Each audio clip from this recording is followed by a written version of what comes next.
Good evening, all, and welcome to the Tactical Devils. I'm your host, Jarvis, and with me tonight, I have Stu Woolley as my co-host.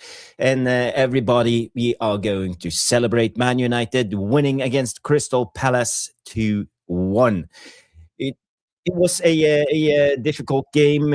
We struggled against Oliver Glasner. It's just one of those. They played really compact in the central area. They forced us around, and at the same time, we were at our most sloppy. Misplaced passes after misplaced passes, and we lost the ball over and over again.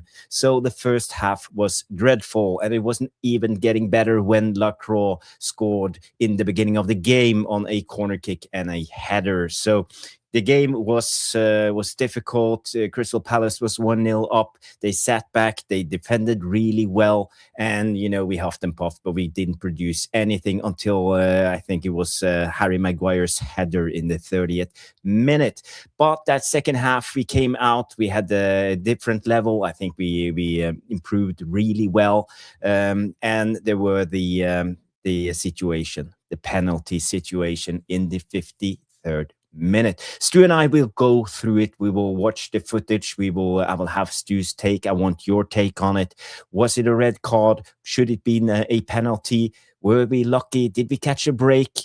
Who knows? But the referee made his decision. It was Kavanagh who was the referee today, after a VAR review. And in the 64th minute, Cesko scored the winner again. Fantastic Cesko, Benjamin Cesko. I love you, Benjamin Cesko. He's doing so well at the moment. So, guys, we dragged our asses over the line. We won the game 2-1. Another 3 points. Man United sitting third in the table. Stu and I will cover all about it. Guys, get your nominee for the man of the match. I want to make a poll, and we will be back after the intro. And smash the like, subscribe if this is your first time on the Tactical Devils, and we will be back after this short intro.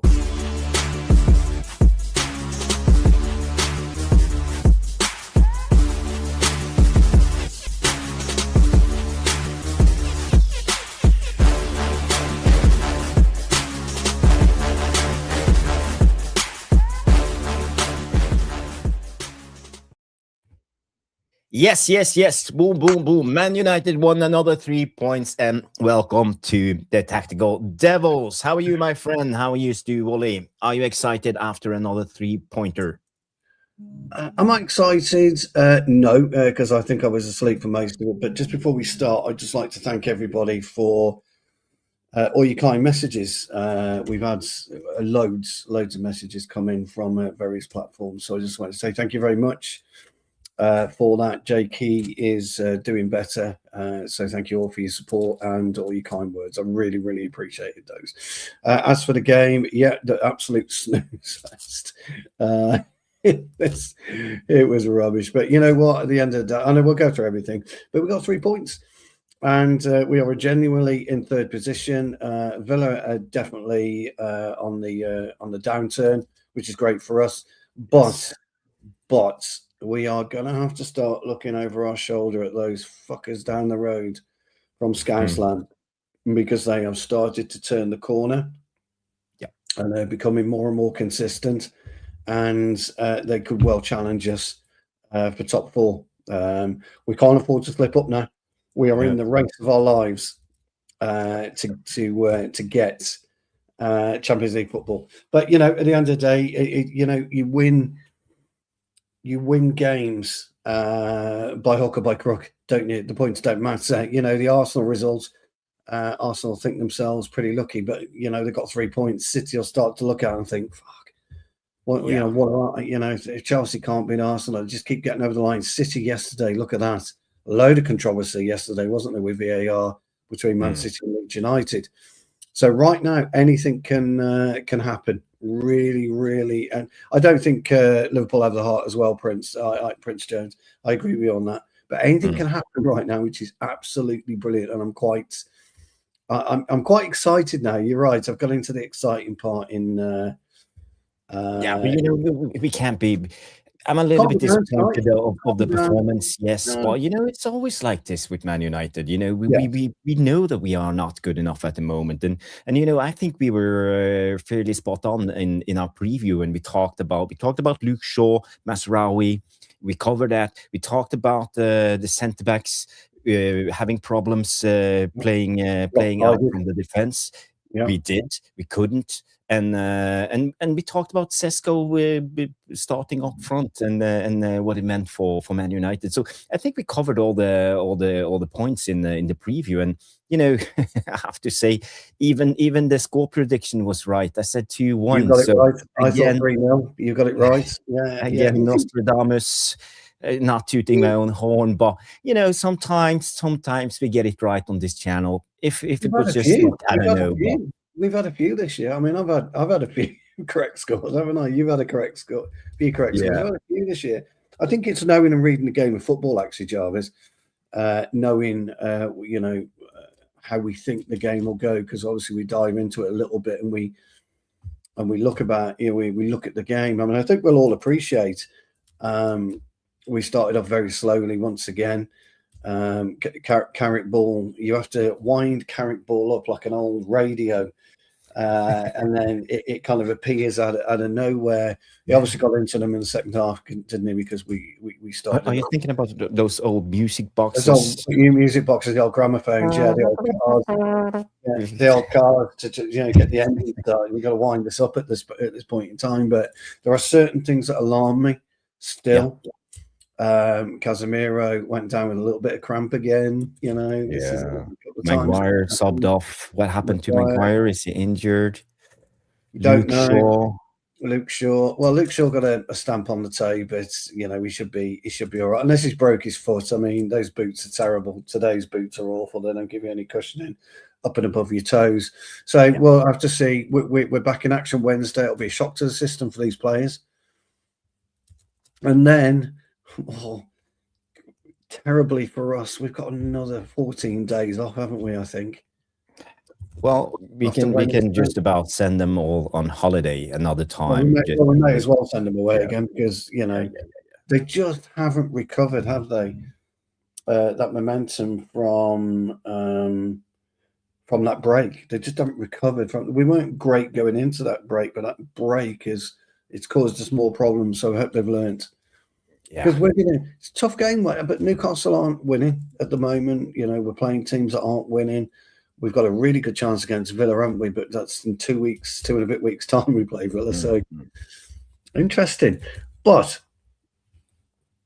I'm really, really pleased with certain aspects of our game. I'm really delighted for Cesko. I thought he was he played a striker's role today, was hugely absent, Jarvis, for 90% of the game. But when we needed him, bang, thank you very much. No messing about. Peels away. It was a fantastic, had a great cross. Bruno in the first half was everything we didn't like about Bruno, going down, arms in the fucking air. Oh, he's hurt me. Oh, he's done this. He's done fuck off. Get on with it. Once you get on with it, what happens? You change. Your game changes, doesn't it? Yep. So really, really pleased with where we are. Forget the performance, but really, really pleased with where we're in the league. I think there'll be a lot of things that Carrick liked today, but I think there's more that he didn't like today. Loads to get into. We will get into it, Stu, and I know I share your thoughts when it comes to the game. But Jamie Wayne says, "Get ready to sing the United the UEFA Champions League song."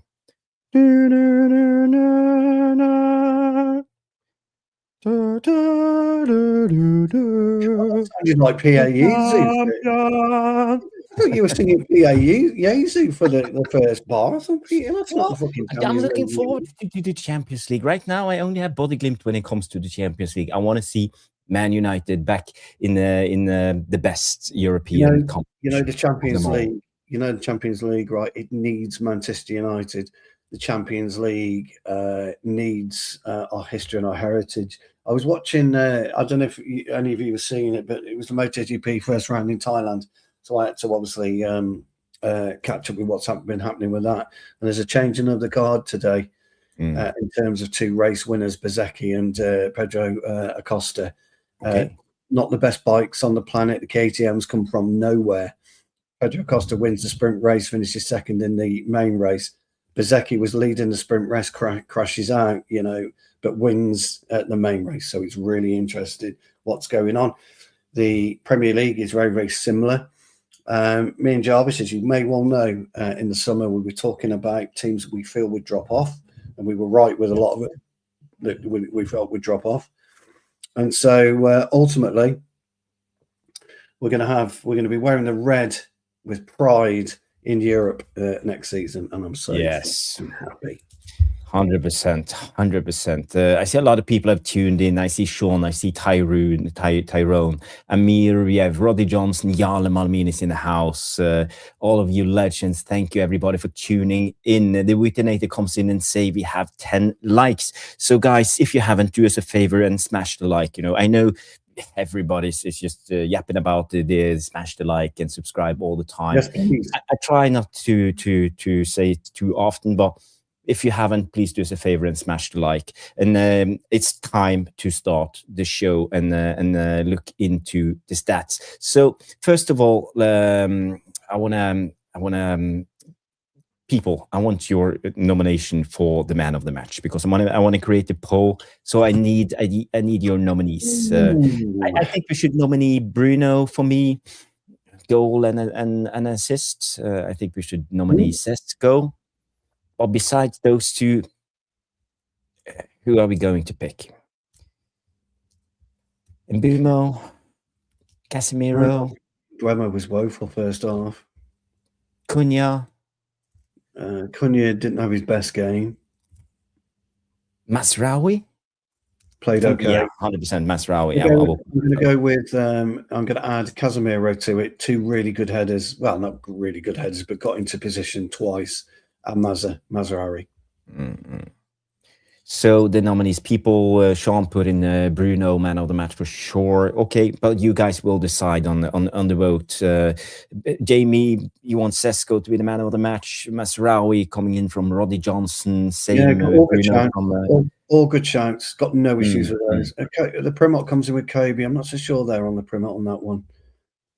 Well, we need one more nominee. So I think Casemiro. As it stands, it's between Kobe and Casemiro. No, none of the defenders. Not Dallo for sure. Sorry, Amir. No, I don't think Yoro was particularly good today. I don't think Maguire was great today. So I wouldn't put those in the billing at all. I would probably go with Casemiro over Bruno. Over fucking hell. Sorry, lads. I meant Kobe. No, I meant Kobe. Not Bruno. Bruno is well worthy of his inclusion. Okay, so we who are we going to pick? I think we should go with Cesko, Bruno, Casemiro, and Mazraoui. That would be my 4 choices. Or do 3, Jarvis. Do 3. Yeah, let's just do 3. Bruno, Cesko, and Cunha, because what's the point? What's the point? Yeah. You're putting another one in for no reason. Yeah. Okay. Do a couple of comments, and I will create the poll. Yeah, so let's have a look. Jamie Waite comes in with Big Ben. Absolutely, totally agree with that. The Primot says Bruno hands down. No other nominees needed. Amir, Kenny is pure magic. Yeah, I agreed. What else have we got here? We have Volp says please like, share and subscribe. Icon on screen needs changing. I keep thinking maybe I need to change the backgrounds, to give it a little bit of a refreshing. It's time, isn't it? We're both working fathers, so it's time, isn't it? Although Jarvis does it all. Maguire. Yeah, we'll talk about this later, actually, Naz. Maguire with the wonderful BAFTA acting with high boot in the face, which missed him by about a country mile. It was this close, and Maguire was It's the fact that the boot comes up and then he goes, oh, shit. I've never seen Maguire do that. That's shot with a life out of me. So even if he did have a great game, he couldn't get man of the match for that either. Okay, guys, the poll is up. We have 14 votes in already, but get your votes in. 71% of you have already voted for Bruno, Cesko 29%, and 0% on Cunha. So it will be between Bruno and Cesko in my estimation. So people, get your votes in. And while you're at it, smash the like. The like button.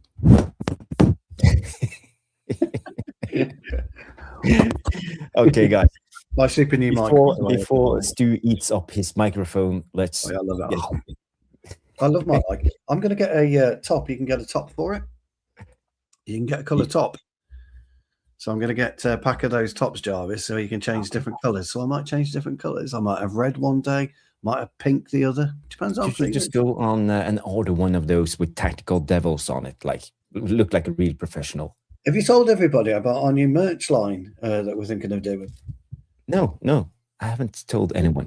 If we were in the thought process of maybe doing a little bit of merch, if ever you're interested in anything like that, we would keep the costs down.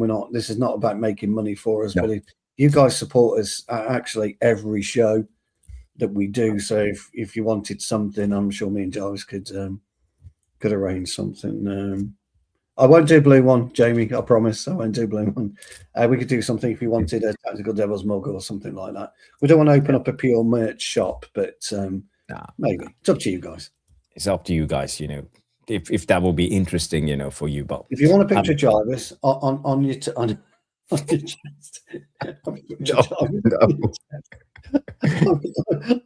would love somebody to send us a picture of a white t-shirt with Jarvis's mug on his face. That would be absolutely brilliant. Oof.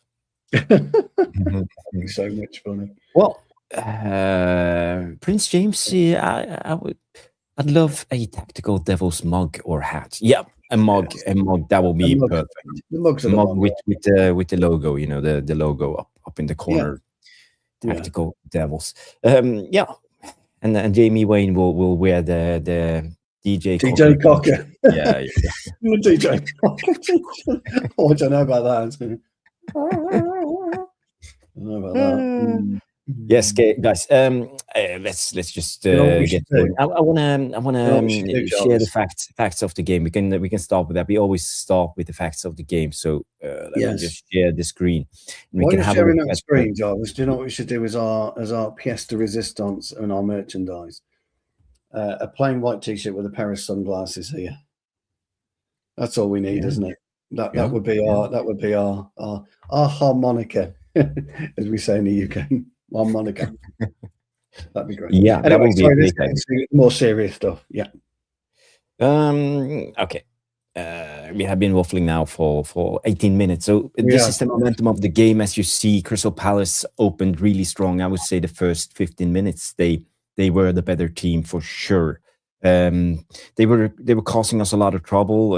I think Munoz, Sar, and Strand Larsen occupied Luke Shaw and his left-hand side, and I would also say Crystal Palace was really clear in the way they wanted to play. They took their two number 10s, pushed them up to our centre backs, and that made our fullbacks tuck in a little bit. So they had extra space for the wing backs on both sides, and they were always available, especially Munoz. But also on the other side, you saw Mitchell with a couple of crosses, especially in the beginning. So for me, I think Glasner's game plan worked really well in the beginning, 100%. So I don't know if you saw the same, Stu, but after a while, we took over the game. But you see the momentum; it looked strong. But for me, I don't felt that we had anything, going in that first half. Maybe the last 5 minutes, we put in a couple of crosses. We had a couple of headers. We had the Maguire header. I think that was our first chance created in the 30th minute. Yeah. When he was saved off the line by, was it Mitchell or Sarri? Sorry, Mitchell. Yeah. I mean, it was actually about 4 yards off, but he kind of was a little bit off balance, so he could have put it in as an own goal. Look, I saw it very similar actually. I thought Palace, in particular, I think look, it was a poor goal to concede. I think we should say that it's a very good header by Lacroix. But it was very poor defending from Yoro. Lacroix got behind him, pushed him, got behind him and got the space. He got the 1 yard space just by pushing him slightly. But that's no real excuse, because Yoro should have been facing Lacroix to see where Lacroix was at every one time. You know who's your danger in the opposition. You tend to know it. You tend to understand it. When you look at the way they defended, Richards was the man that they went through because they felt that Richards was more comfortable. Did you notice that? Yeah. Every time they had the ball, Richards was the go-to man because he's the most comfortable player on the ball to transition it up top. So there are certain elements of the game that you get to know, you get used to it. And Lacroix, we know, is dangerous. The fact that he scored on Thursday night from a header, should have told Yoro that he's the one to look for. It was a well-worked corner. And I said to you, you look at the way that Everton do their corners, the way that Arsenal do their corners. If you get a run on a player, that's where you can get the accuracy, and that's exactly what Lacroix did. He got a run on Yoro by a little push, and he got the goal. Lamans had absolutely no chance. The fact that he didn't use any power, it was more placement. There was absolutely, they always say head it the way the ball comes. Yeah. And that's what he did. So I thought it was a really, really good header. I have the footage. We can analyze the goal, but I agree with what you're saying. It's a really, really well placed header, and it was almost like it came in slow motion. Everybody just went back, had the ball. Oh, it was smart. It was smart. Looking at it and perfectly in placed. And Lenny Yoro was super weak defending. He lost his track of the ball. He was just focused on Lacroix, the man. And as a defender, the first rule of defending, if you are in a situation where you have to choose between the ball and the man, you always choose the ball. It was awful defending. What I like about he lost focus on the ball. Yeah, what I liked about it, he came out to gain the header, to gain the space. He actually came away from the goal. If you remember, he came kind of like the back of Yoro to kind of get it, a little push, bang. Very, very nicely executed. And it just goes to show, doesn't it? You don't need always to. I mean, we don't do it either. The more you create mayhem in the penalty on the goal line, providing you don't hem the goalkeeper in and the goalkeeper can get out, you're not going to score.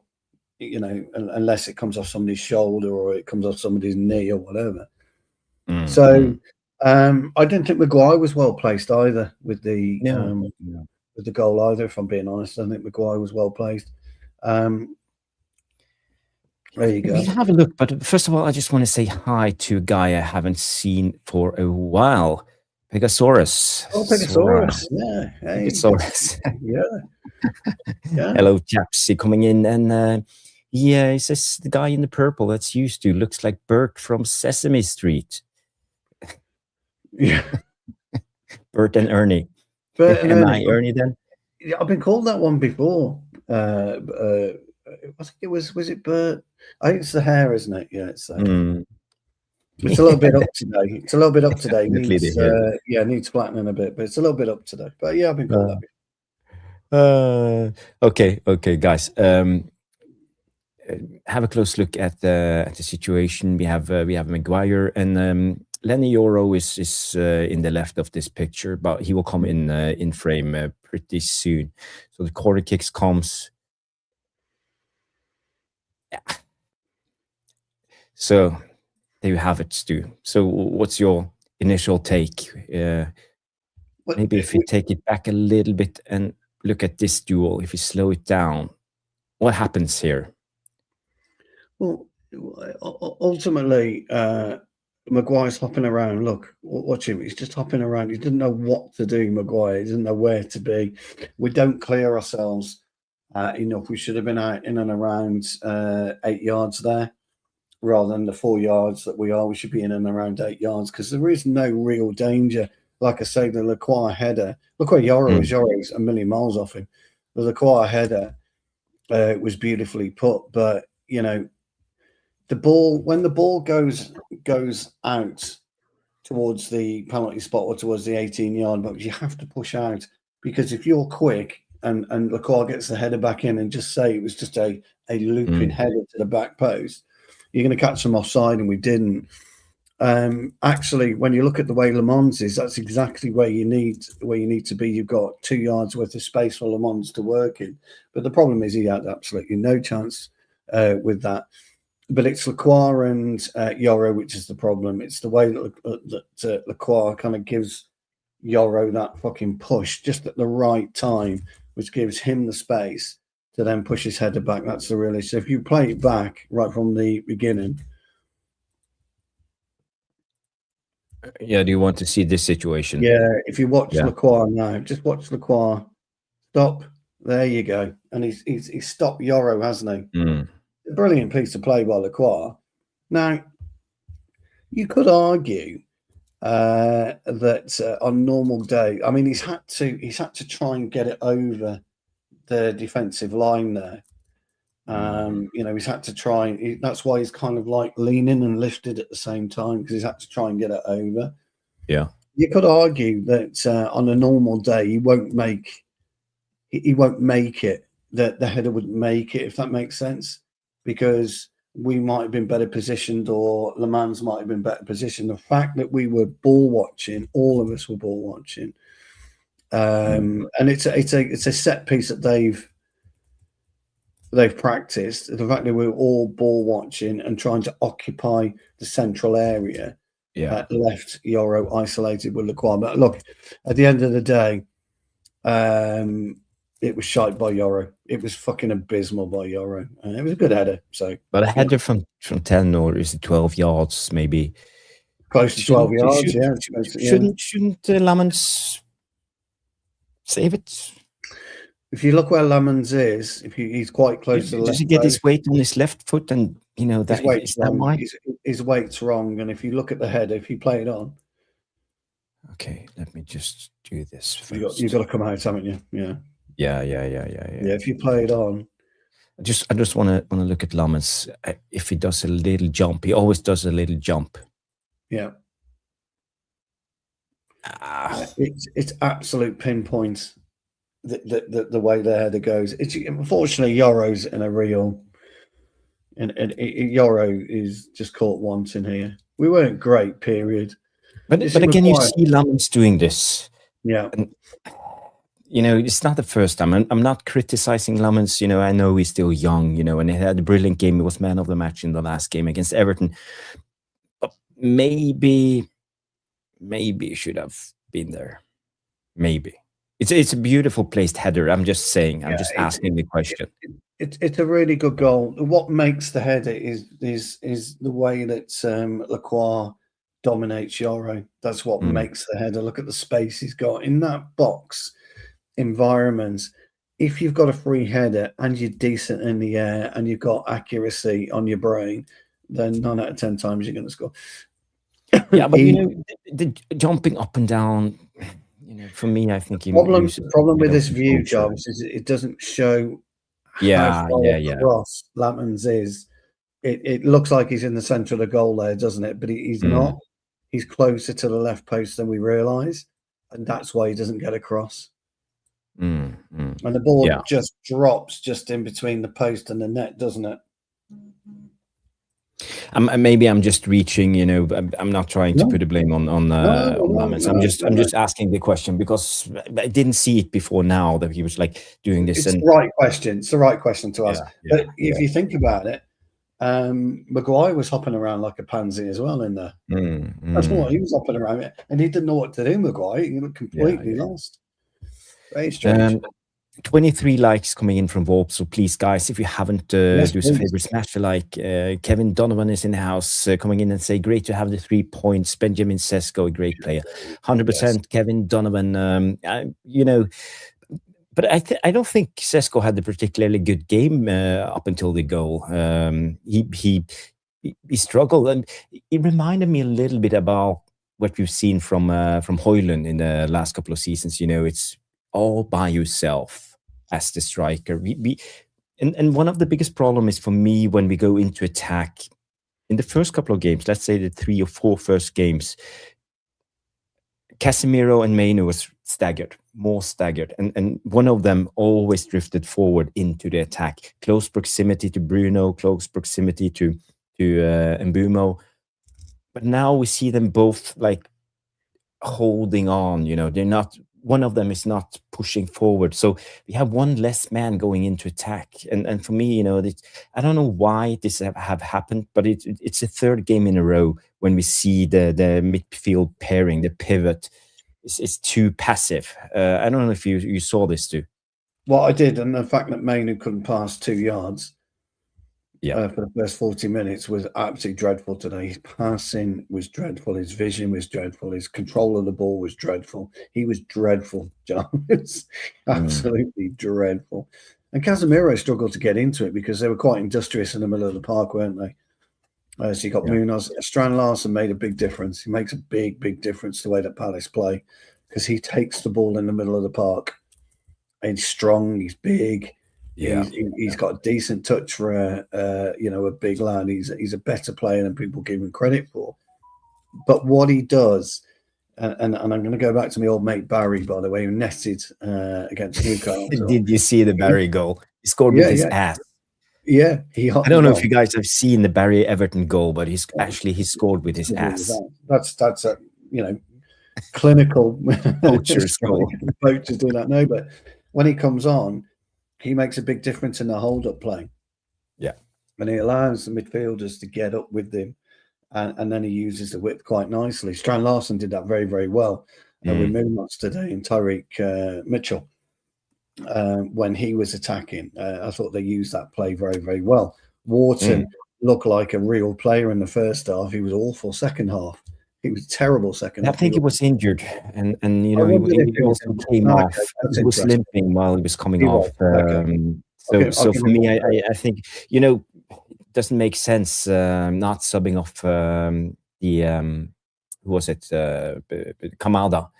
He was on the yellow card. He had a couple of dodgy challenges after the yellow card. He was almost on the red, and Glasner kept him on. And why sub Wharton? I know. I thought it was a bit strange. Kamada was walking the tightrope all game, wasn't he? But I thought they were decent or quite industrious Palace in the first 20, 25 minutes. And then we kind of got to grips with the game a little bit, but I didn't see anything to suggest we were going to go ahead and even score today. I thought that Henderson looked okay with what he had to do in the first half. He looked quite sharp. He was claiming the ball.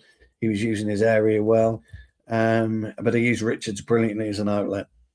I don't know what Richards had done, cut his forehead or something. He was playing with a kind of like bandage all game. We didn't think he played, did we, Richards? You thought he might come out for Lacroix. But they obviously rate Richards, and I thought he had a really solid game. They're a good outfit, Palace. They're a better outfit than a lot of people give them credit for. But once the second half started, they became very passive, Palace. Their whole demeanour changed as soon as the whistle went for the second half, and I thought that was quite strange as well. That happened. I don't know what Glasner was doing. I don't know whether or not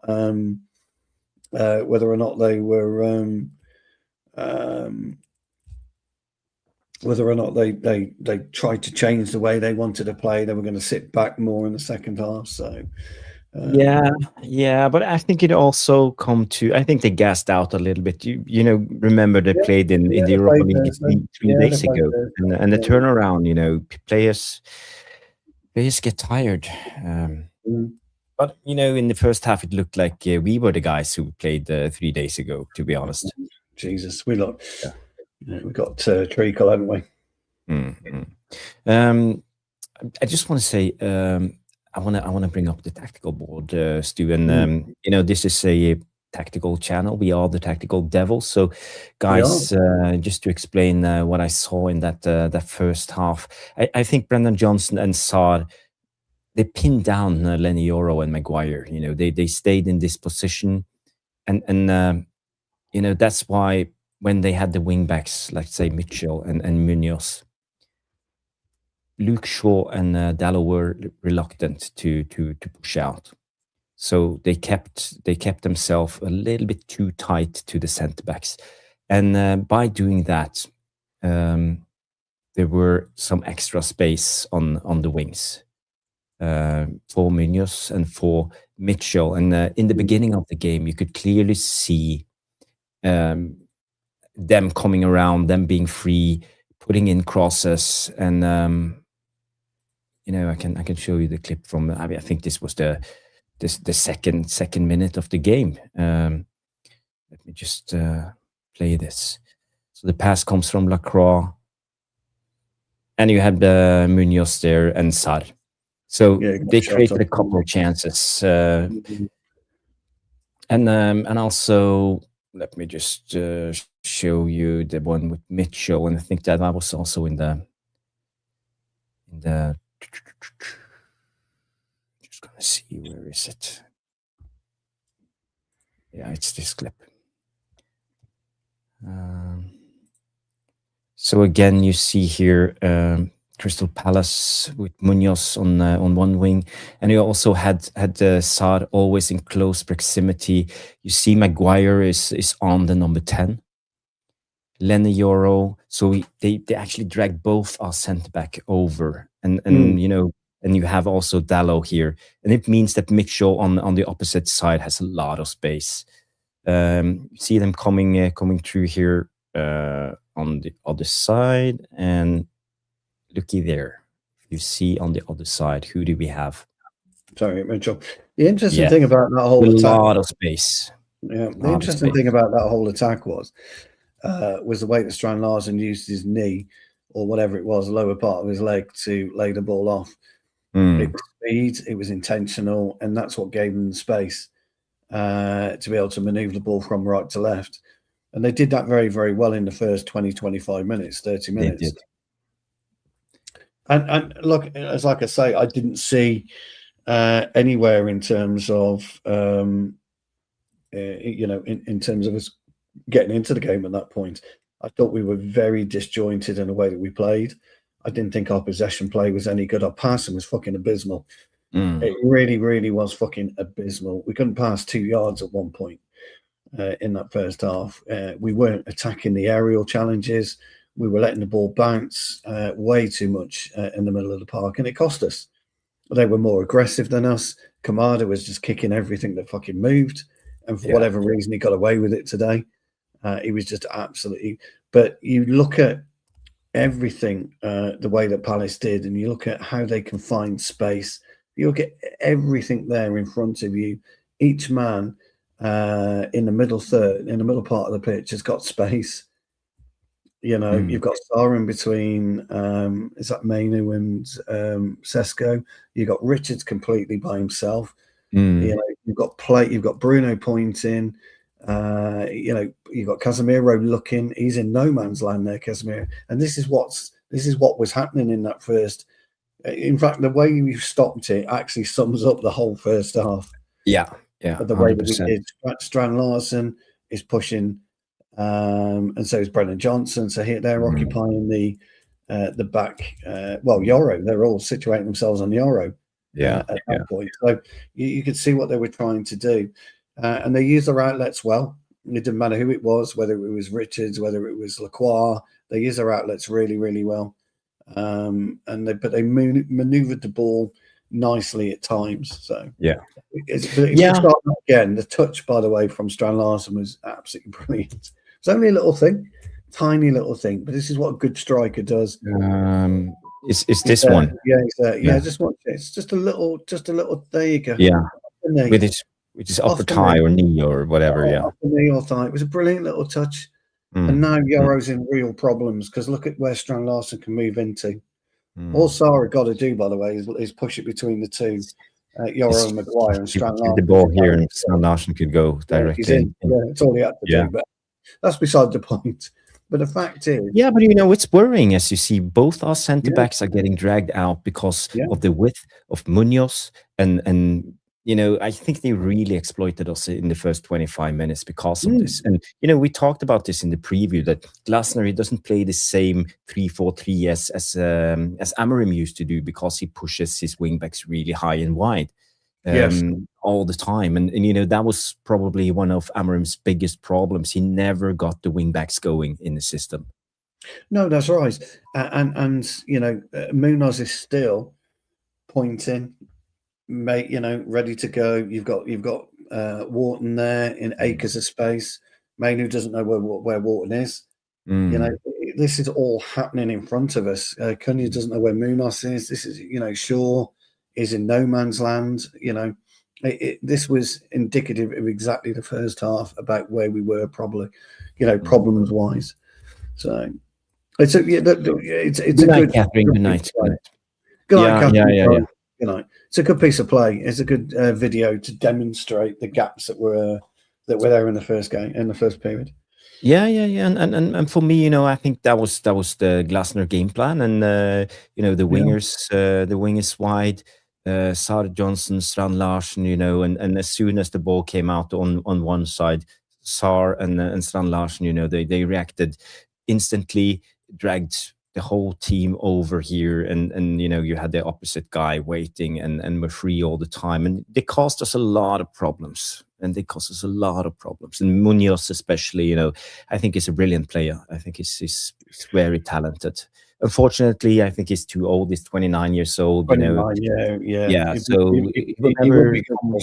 he would be good for us. Yeah, absolutely. Yeah. One of the better right wing backs in the whole Premier League, or maybe the world. But a lot of that has got to do with, and I don't want to keep going on about it, but a lot of it's got to do with Strand Larsen and his movement and his ability to try, drag players out of position, because they won't stay static. He's not a static striker. Strand Larsen, when you look at the strikers that we talk about that do a lot for their clubs, they're not prolific by any stretch of the imagination. They don't know where the goal is half the fucking time. But what they do on the peripheral of the goal, in and around the 18-yard box, 20 yards, 30 yards, is absolutely pivotal to the way their teams play. And it demonstrated that to me today with that little clip that we've just shown. That one piece of knee or thigh opens up the play for them. Even though they took the wrong choice, they made the wrong choice. It does. Now, I'd like to see Cesko do that. Hoyland never did that. Cesko doesn't do that for us yet. He might do. But Cesko's given us something else at the moment, isn't he? That Strand Larsen hasn't given Crystal Palace, as an example. And that's goals.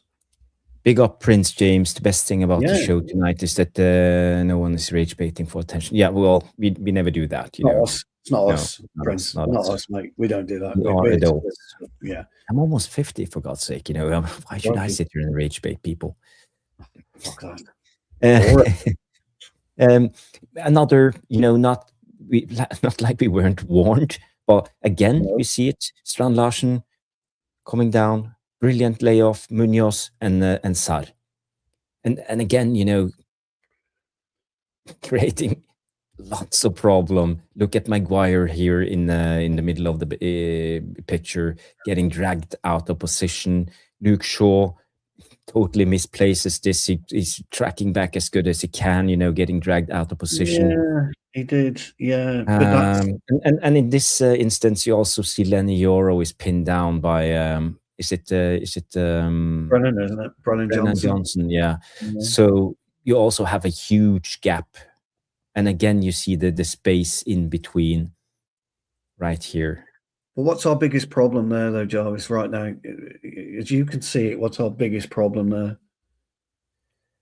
Three players surrounding Sar. What's the fucking point? For me, they didn't quite understand, because let's say, let me remove all of these drawings. Let's say in the beginning, Maguire starts here and Sar starts here. Yeah. So Mainu and Maguire needs to be clear who is going to take Sar whenever he drops. But they weren't. They were really untidy. No one took responsibility. And, in the last minute, Maguire, what the hell? I just follow Sar. And it happened over and over again. As I said, if you go back to the tactical board. Don't lose that picture as well, because I want you to draw a big space where Strand Larsen could have been if we wanted to. But if we go back to the tactical board, as I said, Sar and Johnson, they pin down Maguire and Yoro all the time. And every time they drop down, is it Mainu or is it Maguire who's going? Correct. And for me, they couldn't solve it. They couldn't solve it. And for me, defensively, that's weak. And it took us about 30 minutes before we figured it out. Yeah, that's exactly true. And when you go back to that picture, if you put that picture back up where you paused it, just look at the space to the left. No, it didn't transpire that, but you look. I mean, crikey, you could land an A380 in there. You know, it's that wide because Mainu not looking where Strand Larsen is, Bruno not looking where Strand Larsen is, Maguire not looking where Sarr is. It's fucking unbelievable. Yeah. And Sean comes in with a good point. You know, more important, where is the leader to organize in that moment? And this is what I'm trying to say in my poor English, but 100% Sean, where is the leader to organize that moment?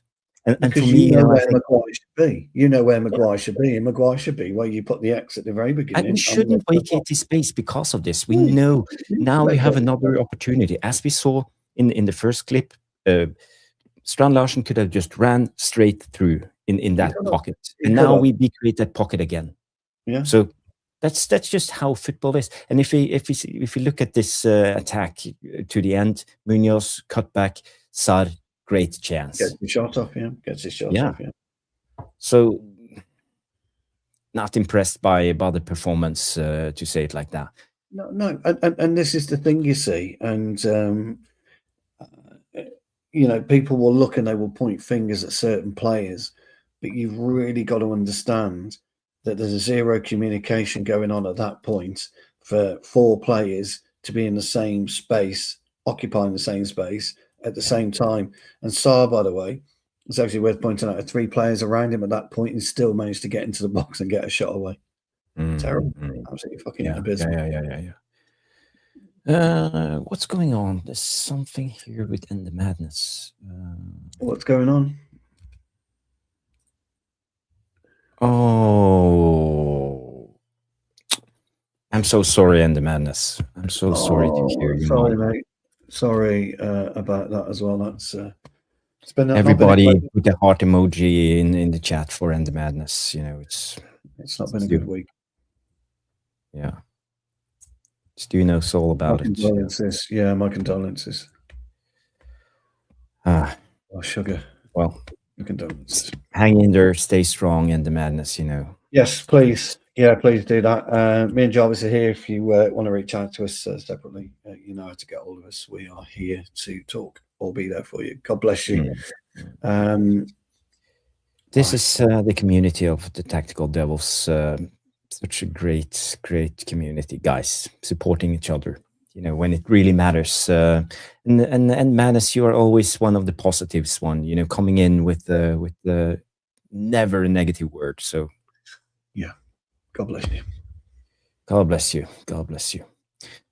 Let's get back to the game. Well, after that, I want to go to the situation that happened in the 23rd minute, because up until then, I think Crystal Palace were the better team, but something happened that actually changed the game, and this happened. Tackle from Munoz, stamping his foot on top of. I didn't see that, Jamie. Sorry about that. That should not be happening. Nobody should be stealing photographs or impersonating anybody. No, in the chat. That's not what we are here for. Well done, mods, and thank you, mods, for dealing with that on our behalf. Thank you. Sorry about that, Jamie. Big up, mods. This situation happens to, and if you look closely, you know, he just studded his. I don't know. Do you think he broke his ankle or whatever happened? I don't think he's broke his ankle, but I think he might have badly bruised his foot. What it is a really bad tackle. It's a bad challenge from Munoz, that is, because if I remember watching it and thinking, he's left his foot in on there and he's kind of stood. If you watch, is that just a still or is that the actual? That's just a still. Yes. Yeah, it's a close up. I can't show it. So no, because it's a close up. I think Munoz, when he got on his foot, kind of went like that, kind of twisted it a little bit. It's a bad tackle and it probably does hurt. To be fair, when you look at that, you got the full weight of a grown man, on your foot there. Those boots just aren't designed for protection at Studs all. like this, you know. Yeah, they're not designed for protection at all. So I'm not saying he's broke his, but he might have broke his toe. Yeah, But he certainly never we saw it happen a lot of times. Kamada had one, he got a yellow card. Dallo had one, he got a yellow card. Dallo did one. Yeah, it's coming back into the game. We've seen it a lot recently. It's coming back into the game. It's not good. Dallo did one, didn't he? If you remember, a couple of weeks ago. He did. I would say no for that one, Steph, unless they can dissipate the bruising. Because obviously, don't forget, you'll have congealed blood under there, or you'll have some kind of some fluids. They'll have to try and drain it if it's, but they won't be able to do anything until it swells. So we'll know more probably tomorrow. Well, Carrick will be doing his presser tomorrow or Tuesday, won't he? He will. But for me, I think that will be this. I think Shaw will be out 2 weeks for Luke Shaw. He will be out at least 2 weeks for me. Yeah. And just ill. You said they were ill. Oh, really? Okay. Oh, okay. I hadn't heard that. So Sean says, Carrick said that. Okay, well, we'll see. We'll have to. Okay. We'll have to have a look at that then. But I don't know when the presser is. Johnny K, by the way, sent me a lovely message, and I was sorry I haven't had time to reply, Johnny. But I've had a few things on my mind, so I'm sure you know. But thank you for your message, my old mate. But we saw this, and knowing Luke Shaw walking off the pitch. Well, he didn't limp, did he? It was food poisoning, then, was it? He didn't limp, did he? I'd noticed that. I was looking for a limp, so maybe. And to be honest, I don't know what they showed in Norway, but they actually showed Luke Shaw's demeanour. And they weren't looking at his ankle. They weren't doing any spray. No, he was just sitting there, sitting there. So maybe he felt sick or something, perhaps. So we'll have to see. Yeah. But let's say if it's an ankle injury on Luke Shaw, he won't be playing Wednesday if it's an ankle injury. No, not Wednesday. No chance. You don't risk it. Not worth it, because you got 13 days off after that, Jarvis, so you don't risk it. Yeah, you probably.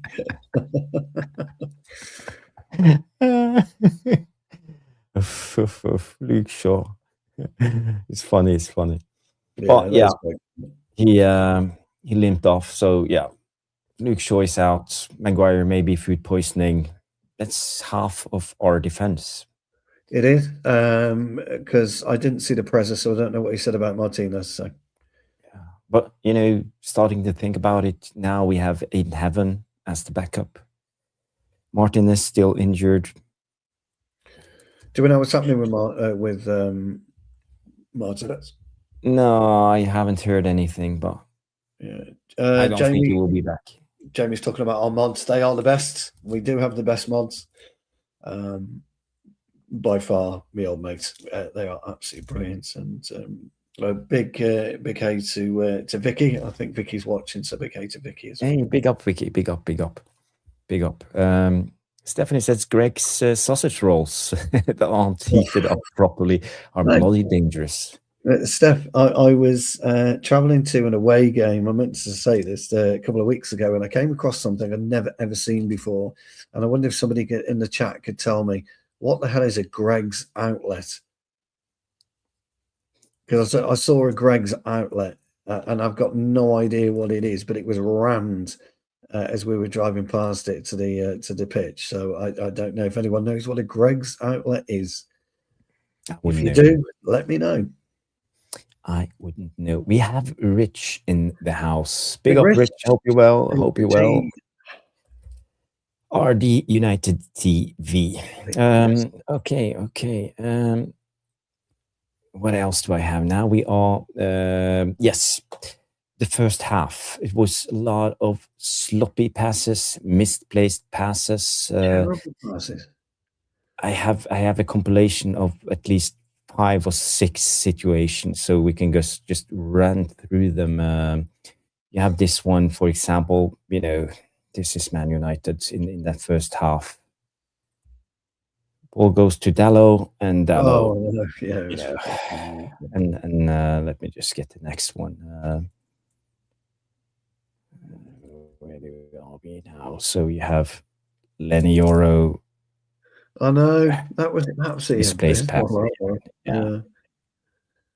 There was loads of that in the first half. So we had so many of them, and it happened over and over and over again. I'm not quite sure why, but again, we miss Lisandro Martinez playing out from the back. Luke Shaw. Luke Shaw going great pass to red shirt. Yeah. You missed the one where Mainu put it completely out from about, he's trying to do a looping pass from a yard over to somebody. It went completely out. What the fuck was all that about? Well, I have Kobe Mainu too, so he's not escaping this one. He shouldn't escape. He had a few. Let me just find it here. So okay, just Kobe Mainu throw in. What's he doing there? So easily dispossessed. Yeah, and these are just a handful of situations. I could have shown you 20 more of these from the first half. At least 20, at least. So why did we do this? Why do we have all these misplaced passes, sloppy passing out from the back? And we talked about in the preview, Maguire on the left, Lenny Yoro on the right, missing out on Martinez. I know now the opposition, you could see Crystal Palace pressing with 3 guys, just shielding all the passing angles up to Casemiro and Mainu, just forcing us to try to play around or switch all the time. And that's the most difficult passes, more than 20 yards or more. So again, this is what I'm fearing with Carrick. We are seeing the other teams are starting to figure us out. Yeah, it was terrible. When you've got passing lanes that are broken, you go long. That's the virtue of having a strike Larson in your team,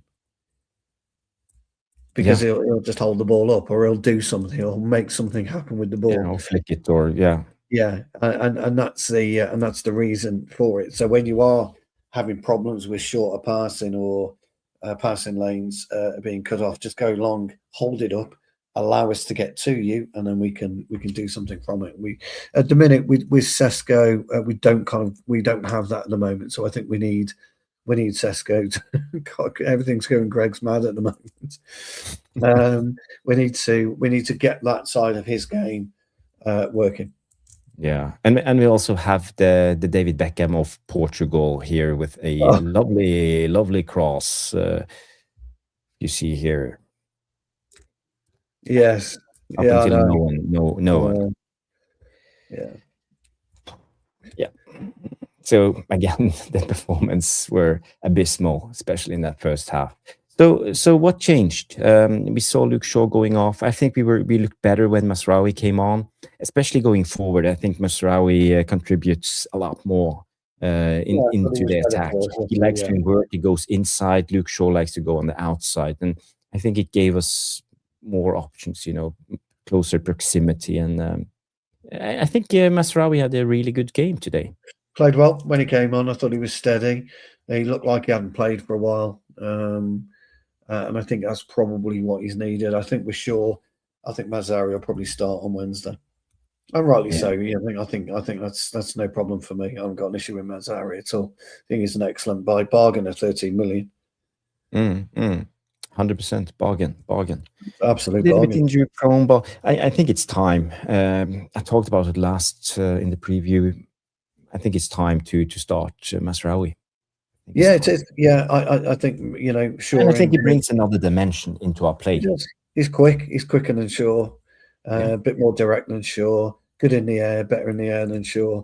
I think Shaw's had a decent couple of games under Carrick, but I think he's tired at the moment. He's played every single minute of every game, hasn't he, this season, I think, up until today when he went off injured. So I think now, if he is injured or he's ill, rest him, and then when you've got somebody like Mazraoui to come in, it's no big deal. It's no problem. I want to talk about the next situation, and that's a penalty situation with Lacroix and Cunha.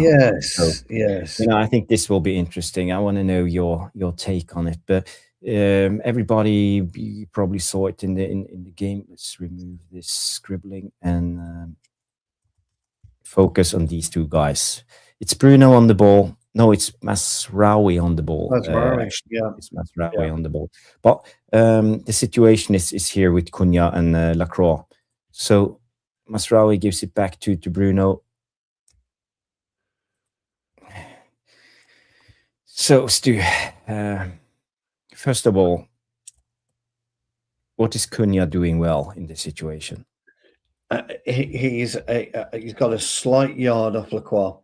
Lacroix was slightly too far behind him, and the reason he was doing that is because he was trying to see which way Cunha would go. He's feeling if Cunha goes to the right of him, I should be able to get a hand on him, or I should be able to stop him, I should be able to get across him. But watch Cunha's step, stop, and then move. That's what confused Lacroix. So when the ball goes in, watch there. That's why Lacroix was all over the place. He stopped and then he went, and then Lacroix's got no points to drag him down. It's a penalty kick for sure. He's also a red card because he's the last man. He's stopping a goal scoring opportunity because Cunha can score with his left peg and his right peg. So everything was correct in as much as people might say, well, look, it started outside the box. The main tug was inside the box. Now, was it a tug that you would consider to be worthy of a penalty? Absolutely no, because that's all it is. But Cunha knew, and like any good striker, when you're in that environment in the box, you feel a tug, you go down. Now, he did go down a bit theatrical, let's be honest. He's not an A-lister like Harry Maguire when it comes to acting. We know this. Harry Maguire is by far the greatest actor on the planet after his fucking he caught me in the face. No, he didn't.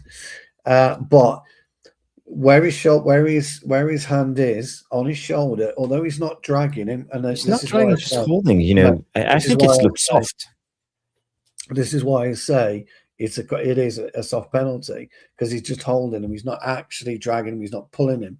But as soon as you do that in the box, any striker worth his salt is going over, and then you're relying on the referee to point to the spot. What I liked about the referee in this particular incident, he waited. He took a deep breath. He took a deep breath. Then he pointed to the spot. He was convinced that he got it right. This is where Cunha starts going down like an aeroplane. Absolutely brilliant. So it's a very soft penalty, but in the letter of the law, it is a penalty. But Stu, how would you have felt about this if it was the other way around? Let's say it's Sara against Maguire. Yeah, absolutely fuming. I'd have been fuming if it was the other way around, and I'd given the spot kick around because I'm obviously the opinion, Jarvis. If you're going to get into that situation, either do it or don't do it. And what I mean by that is if you're going to do it, drag him down. Just do it. If you're going to drag him down, just do it. If you're going to put your hand on somebody in the penalty area, do it properly. Okay? Because I don't know exactly what you're saying, because you're disappointed or would be disappointed because he's gone like that. He's rested his arm on his shoulder, hasn't he? He hasn't dragged him. He hasn't pulled his shirt. He hasn't done anything. So it's a half-hearted attempt to do it. And as soon as Cunha's felt that, bang, I'm gone. And absolutely, it's the right thing to do for Cunha. So if you're going to do it, do it. If you're not, don't. Lacroix, I think, was pissed off that the fact that Cunha had got the jump on him and he had no choice to try and do something. So unfortunately, but again, so unfortunately, it is a spot kick, and I think it is a little soft, but it is a penalty, and it is also a red card because he was the last man stopping a goal scoring opportunity. Yeah, when it's given, it's a red card. There's nothing else the referee can do. But he had no choice. I don't know why. Was he going to give him a yellow in the first instance? Because he actually went over to the screen, so I don't quite know what he was going to do, but it was definitely. Stu, according to the reports, it was VAR who overturned the yellow card to a red card. Yeah, rightly so. Yeah, they should have because it's straight. It is a red card. So this is the report that came out. So you see, after VAR reviewing, the referee overturned the original decision of no red card to Lacroix.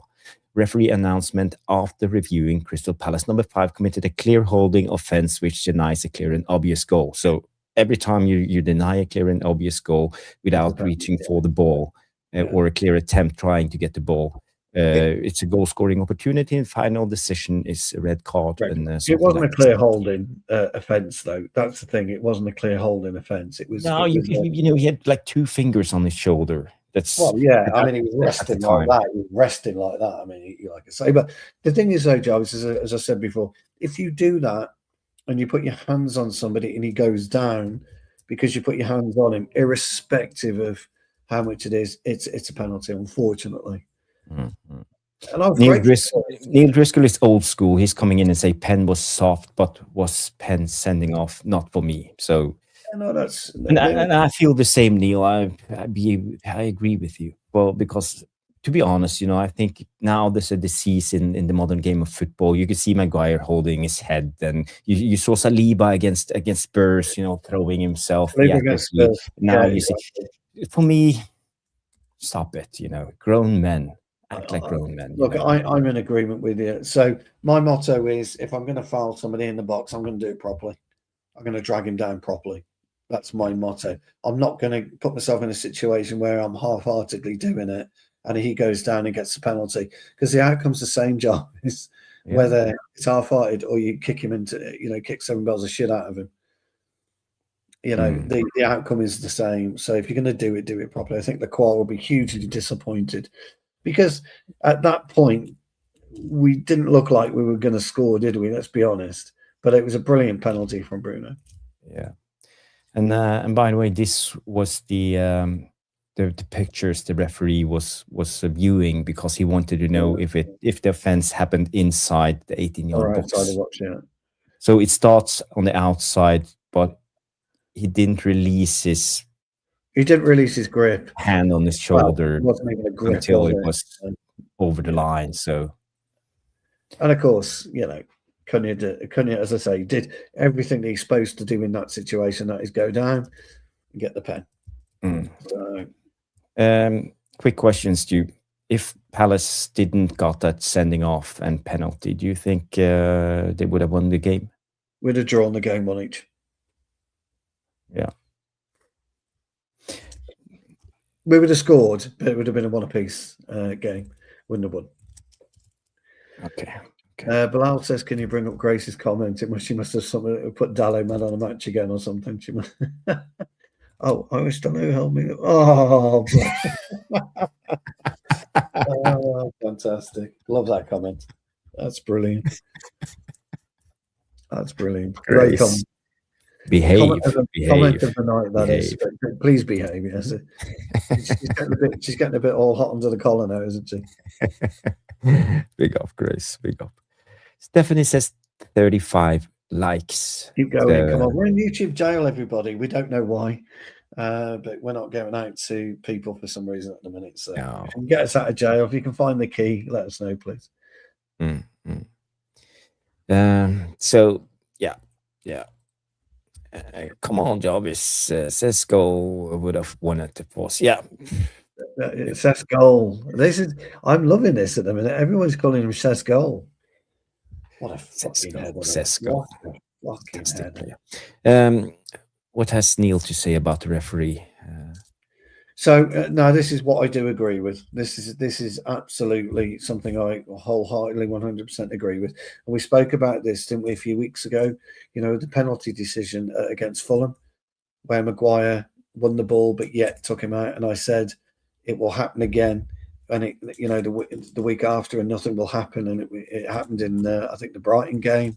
This is the problem. Consistency with the refereeing is abysmal. We don't know as fans what's handball anymore. No. Do we? We don't know really what's offside anymore. We don't know what's a stonewall penalty anymore. Nobody knows. We haven't got a fucking Scooby. And if we don't know, the players don't know. Nothing's being explained correctly. It's terrible, Neil. You're absolutely right. The inconsistency in referees is fucking awful. And it isn't helping the game, Jarvis, to be honest. Yeah, but the thing is we can have VAR as much as we like, but when it comes to football, there's so many different situations. So at the end of the day, it's all subjective. And this is why we see this inconsistency from referees, Yeah, because there's so many different situations. None situations are the same. So at the end of the day, it's a subjective opinion and a subjective decision. And at the end of the day, that's why we still have all of these VAR just before we do that, Bilal, sorry, but there was a couple of VAR incidents over the weekend, wasn't there? Wasn't the one in the Burnley game? Did you see the one for Spurs, Fulham? No, I haven't seen that. Raul just pushed this man, and it was Wilcox who scored. Should have been disallowed, but in the Arsenal Spurs game, you have Saliba touches him with Yeah, one finger and it falls off, and it but gets you had disallowed. something So in again, Burnley. There was one where in are we going? there was a Man City. There was a VAR disgrace, wasn't there? So it's happening, and we don't know. The answer is, and the players. Did you see the amount of time it took for them to get across to Cesko because they're all waiting for VAR? And then all of a sudden, I mean, it was just a fucking great goal, our second goal, but they're all waiting for VAR, so nobody goes to Cesko.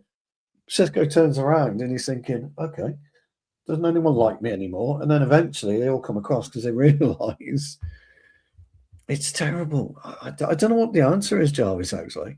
No.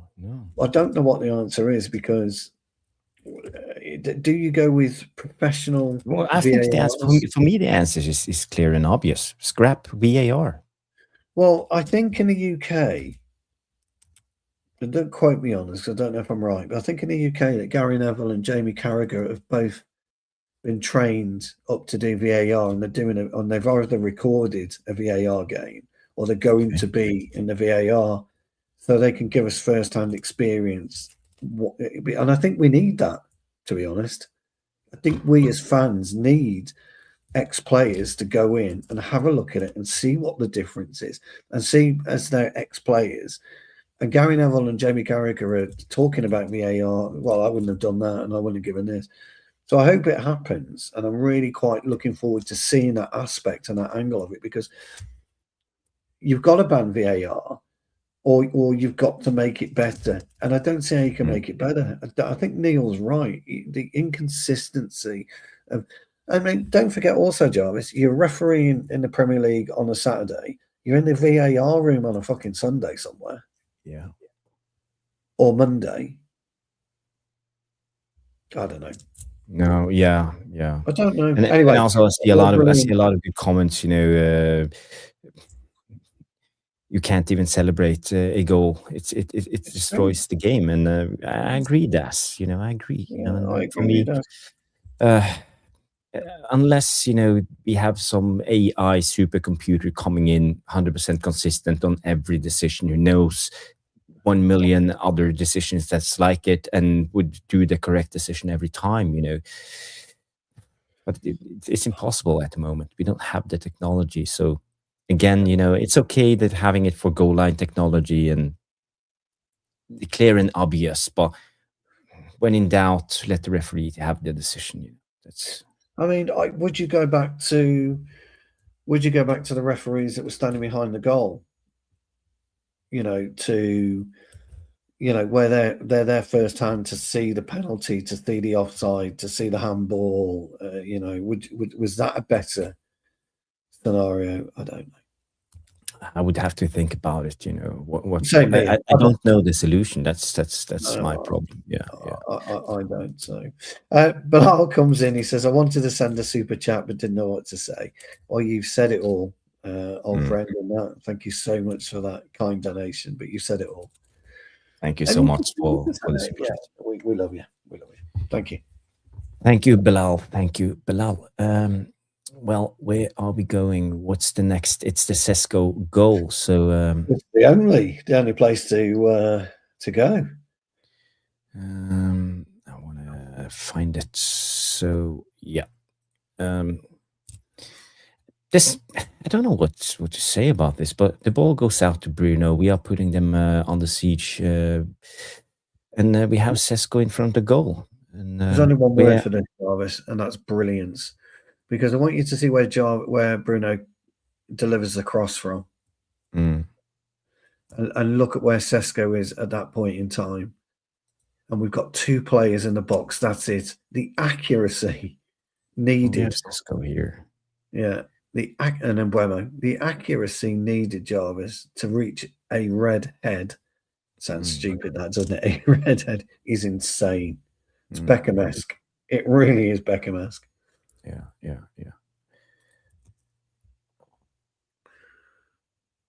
Oh, fantastic! How the way he attacks the ball, just. And you know what did it? His little stop and side step. Watch him. Keep going back. Okay, we need to go around here. Yeah, just keep an eye on Sesko, everybody. Watch his little stop and side step.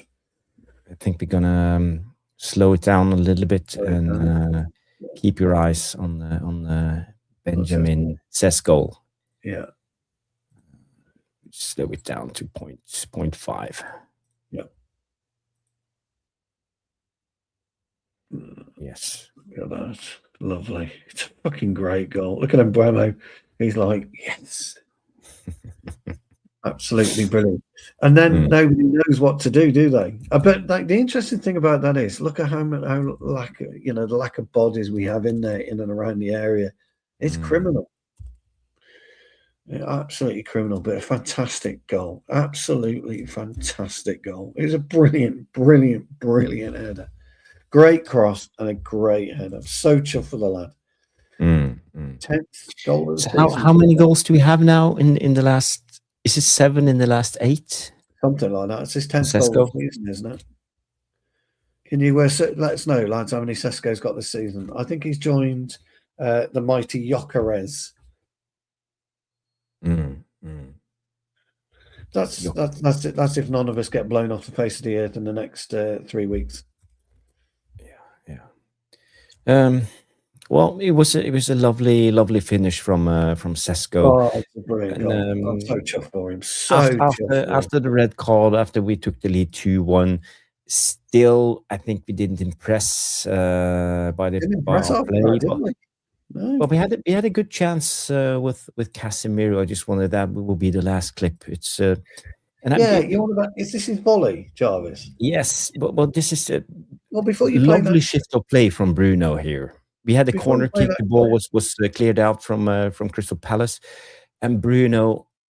It looked like he just took a shot and it just completely went off target, but it was actually a beautiful ball over to Mbeumo.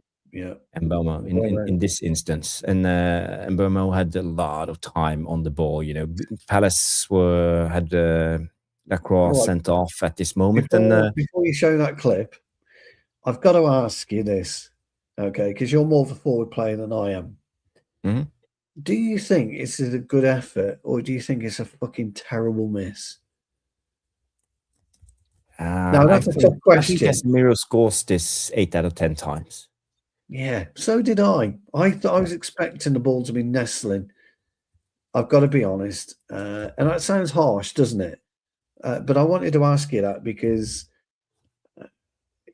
I think he scores. Yeah, I think he scores normally, and I wonder why he missed it. Do you think he connected too well? Well, he hits targets. I think it's a good save from Henderson. Yeah. Well, but were you expecting the goal, the net to bristle? Because I was. I've got to be honest. I was expecting the net to bulge. I was expecting the old Casemiro peeling away because the actual. I agree with you on the cross with regards to Bruno, and then Mbeumo was picked.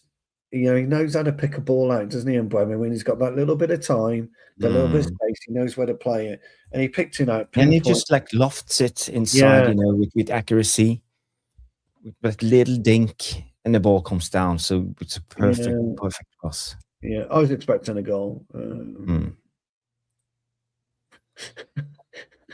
Yeah. So Q&A tonight. Yeah, we can do a quick Q&A, 5 minutes. Yeah, I don't want to go too long, because we have done all the topics, all the goals, all the we're clips. back tomorrow night with a proper Q&A, guys, obviously. But we can do a very short Q&A now, 5 minutes. But that was... I just wondered what you thought on that, because I thought he could have done better. And I didn't want to be too critical. Yeah, well, as long as he hits target, I suppose it's a good save, It could have been perfect, but it's not Michael van Basten, if coming scoring on volleys.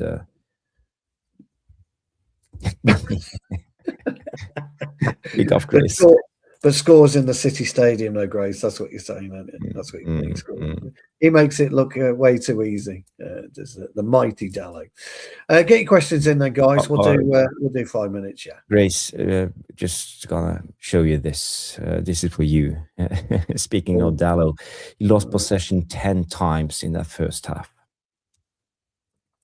I mean, he was super poor in that first half. But to be honest, but he weren't alone, He wasn't alone. He was not alone. How many times did Shaw give the ball away? 3, 4. Casemiro, 4. Bruno, 4, 5. And Cunha, 4 or 5. Mainu, 5. They all did it. Yeah, they all did it. We have a question. And I love this question, and I'm so fucking... I've got an easy one to answer, but I'll let you go first. The Q&A is... we've got 5 minutes, so we'll do till 10 past 10. And we'll be strict on that tonight. But any questions that we don't do tonight, guys, we'll start with those in the Q&A session tomorrow, which is... To be honest with you guys, one of my Jarvis's favourite times is the Q&A, because they're absolutely... Always. Bilal says, where's the nearest historical site to you? I am hugely lucky, because I lived in an historical site.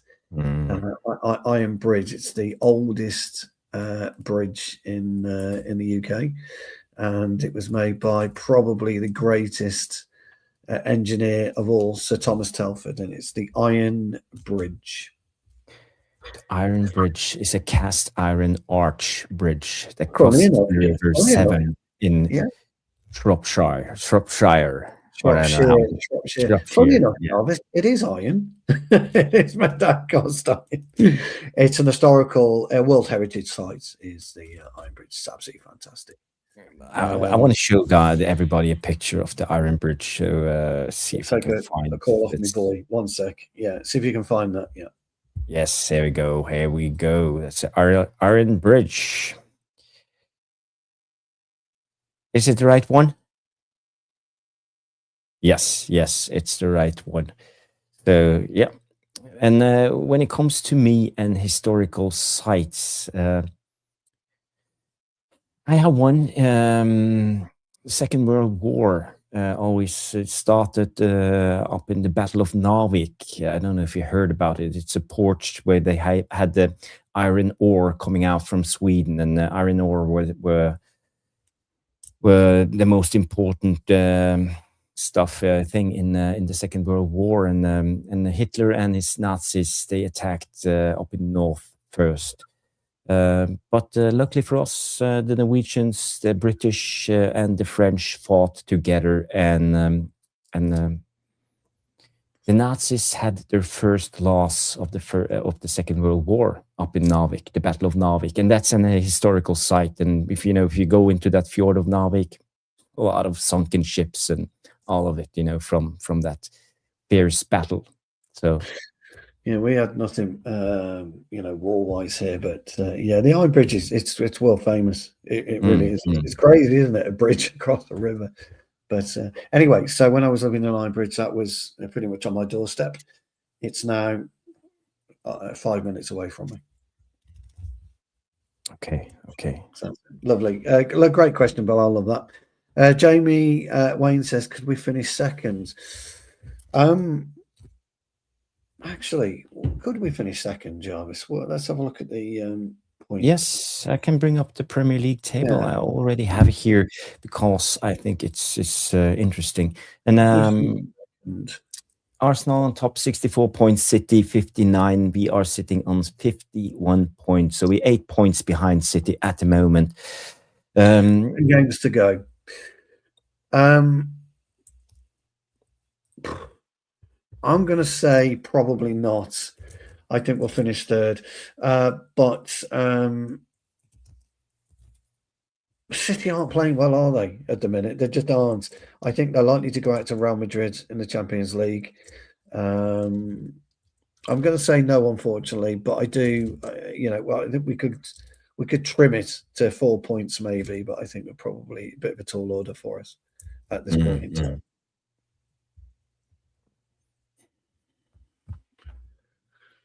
Yes, but I think I don't think we have a chance, Jamie. 8 points at this stage, Manchester City won't slip up that much, and we won't go on a winning streak of 10 games. So, yeah. No, I agree. No. I think third is our ceiling. Well, I think we can definitely come in third, and I think that will be a fantastic result. When you think of it, last season we came in 15th and lost the Europa League final. So again, Would you like to show everybody Tottenham's current position? Yes, we can have a look. And luckily for Spurs, Nottingham Forest also lost tonight against, was it Brighton? Yes. If you're West Ham, you're thinking you can get out of this. 100%. 100%. You're Burnley and your Wolves now, you're very happy. You've reached 13 points. You're very happy if you're Wolves. But if you're West Ham, you believe you can get out, and I think Tottenham have got massive problems. So yeah. Bilal, I don't know any jokes. Do you know a dad joke, Jarvis? I don't know any jokes. I'm not very good with jokes. No. Although some would say I'm a joke, but I don't know many good jokes. No, but guys, if you have any dad jokes, put them in the chat, and I'll read them out and have a laugh. Have a laugh. I'll look one up and I'll do a dad joke tomorrow night. But okay. Final question, because I've got to go and pick Jacob. That was my boy. Yep. Final question is it's also the $64 million question, isn't it? When the hell will City face the punishment? Premier, we've got absolutely no idea. Zero idea. I don't know what to say about that, to be honest. Well, something has to happen. We have been. How long has it been? 2020? Well, 2020. I just don't know. 5 years now. Yeah. I just don't know what to say with that one anymore. No, but I really don't. It's in the UK, people are that fed up of talking about it. I just don't know the Premier, to be honest. I don't know what to say, really. No, it wouldn't surprise me that they will come up with something, an excuse, and something will happen. I just don't. I don't see anything happening, to be honest. That's the thing.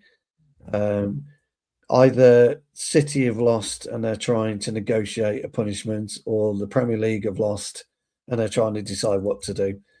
I just don't know. I just don't know. Well, I think it will be the end of the Premier League if City is not facing a punishment for this. It will be the end of the Premier League. Yeah. So something has to give. Something has to give. Because it'll be carte blanche. Everybody will just turn and say, "Fuck yeah, I'll tie you up in the courts for 5 years." So, yeah, story says money talks. There will be none. Well, yes. Well, I just, again, maybe this is the negotiation period. I just don't know. Nobody seems to know, to be honest. Jamie has a dad joke, but he can't say it. Can't say it. That's okay. That's okay, Jamie. That's if all you right, can't Jamie. say it, I can't read it. So no. If you can't say it, we can't read it. Yeah. Grace has a joke. Spurs winning. Well, that is a joke. Good. Okay. How does Reese eat her ice cream? With her spoon? God, that's terrible. Oh dear, that's abysmal. Okay. That was a good one. That's a very good one. That's abysmal, yeah. Right, my old mate. Sorry, I'm going to have to probably shoot off in a sec. So yes, let's end. That's my mistake. What I've done, I've accidentally put the. I'll just leave it. Just leave it. That's okay. That's okay. That was me accidentally. Guys, it's been a great show. Thank you everybody for tuning in. Thank you for doing the match reaction with me, Stu, and I want to thank Bilal, Jamie, Das, Stephanie, the Plymouth story, Neil Driscoll, and the Madness, all of you legends, Grace. Plymouth, they're all in tonight. The legends. Boxing Straight Talk's been in. The Vulps, Vutinator, they're all legends. All the legends have been in. Catherine No Nonsense McDade. Catherine, yes, and then special thank you to Bilal for the super chat and you lovely donation, which he didn't know what to say in. Absolutely, that's textbook. That is. That's so funny. And Yabro and all of you guys, it's been a great, good luck to end the madness show. And by the way, Neil Driscoll comes in and says Stonehenge is 1 hour 22 minutes away from me. Nice. That's nice. Ever been there, Stu? Do you know what? There's a short answer to that, and it isn't yes. I've never been to Stonehenge. And we were holidaying. Do you remember the pictures I sent you from our cottage at Stoke St. Gregory? Yeah. It's about an hour away from Stonehenge. We should have gone and we never did. Nice. Thank you, and the Madness. Great stream, Jarvis and Stu and all the chat. God bless and big love. God bless and big love to all of you. Thank you for tuning in. Man United won another game, another 3 points in the bag, and we are ready to fight for the next one coming up on Wednesday. But we, Stu and I, will be back tomorrow night, Monday night show, Jarvis's Corner, 9 p.m. as usual. So guys, remember, smash that notification, that bell, subscribe if this is your first time, and like the show. And I wouldn't mind that any of you left a comment in the non-live section after the show, and you can also hype the show, because now it's very important. I think that's why the algorithm is not liking us, because we're not getting enough hypes. So I hype every show. Hype the show, go afterwards, hype the show, and it will be good for us. So thank you everybody, and we will see you on the next one.